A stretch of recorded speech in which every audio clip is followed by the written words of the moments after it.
Welcome back. You're watching First Trade. We have now joining us Nishit Shah, who is the Managing Director and Group Chief Financial Officer at JM Financials. Nishit, hi. Morning. Sajid here. Give us a sense of the kind of capital market recovery that you're seeing. Are you seeing more bigger pipeline for IPOs?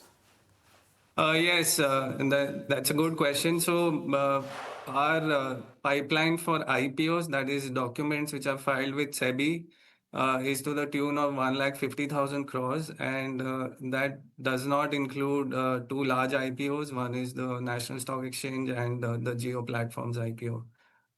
So we are seeing some signs of recovery, albeit being early stages right now. But hopefully that will continue and we should be able to push through a lot of these transactions during the course of this financial year. Interesting. So Nishit, how much of the current pipeline is IPOs versus QIPs, block deals and M&A, and what's going to This be is only driving earnings IPOs. first for you? This is only IPOs, documents which are filed with SEBI, QIPs, M&A, private equity syndication is all over and above this. But tell me, how sustainable are these, primary market issuance-led recoveries? And when will fee-based syndication become a larger contributor than balance sheet lending? So we are already seeing a lot of syndication. Even in the first quarter, we did some bit of syndication. That will improve over a period of time. So if you look at our business model, it's fairly diversified, and you would have seen our numbers, right? Despite having a weak sort of a capital markets business, we posted around 292 crores of profitability, and that was led largely by the private markets business. We had a phenomenal quarter for the ARC. We had 1,200 crore of cash flows which came into the group on account of some of the recoveries that happened. So this entire diversified business model is at play over here. We are hoping that the capital markets do recover on a sustainable basis and see the other parts of the businesses also contributing to the profitability.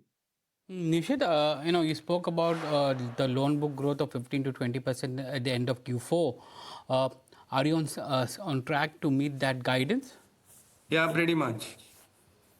And which segments, within that loan book, is it entirely capital market related, or other segments as well which will contribute? So we have a category called as bespoke, which is largely corporate and sort of capital markets loan against shares lending. There we are seeing good traction, and that should be the highest contributor in terms of growth.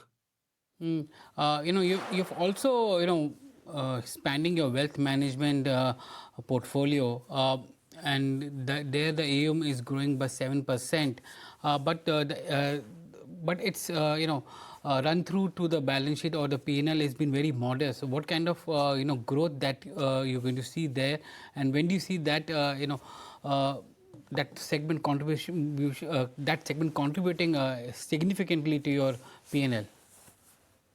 So great question. Basically, the revenue components are twofold. One is the recurring bit, and the other is the transactional bit. On the recurring side, the AUM is roughly around 33,500 crores.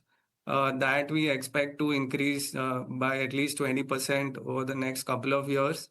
As you know, we've hired a lot of talent over the last 1.5 years, and we are actively monitoring the productivity. So you should start seeing the results of those coming in. As far as the transactional bit is concerned, that was a bit slow this quarter, and it's largely linked to the activity in the capital markets. But the focus right now is growing the recurring AUM and transactions as and when they happen. Interestingly, we also have loan book for our wealth clients that has seen a 20% quarter-on-quarter growth, and it's at about 2,400 crores, which is not included in the AUM. So it's pretty much on track. It focused on execution and the productivity part over here. Okay. I also want to talk about the asset management business, Nishit. You had guided for significant fundraisers as well in the pre-IPO and credit funds too. Where do those fundraisers stand today? Also, when is the break-even expected for this segment? So as you know, asset management is sort of a long investment journey. The break even can be expected over the next 2 to 3 years. Directionally, in terms of the fundraising, they are in process right now, and you would see first closes in this financial year itself. What is the kind of market share that you have for margin trade book? That's something which is also a growing segment. Yeah, so we are about 2 to 3% market share in the margin trade financing book. And do you see that book growing significantly? Yes, we are putting in efforts to grow that book as well.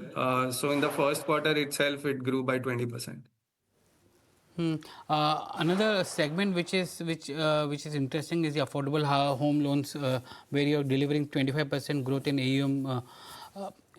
Given the kind of strong disbursement that we are seeing, do you think this business will become larger than the capital market at some point?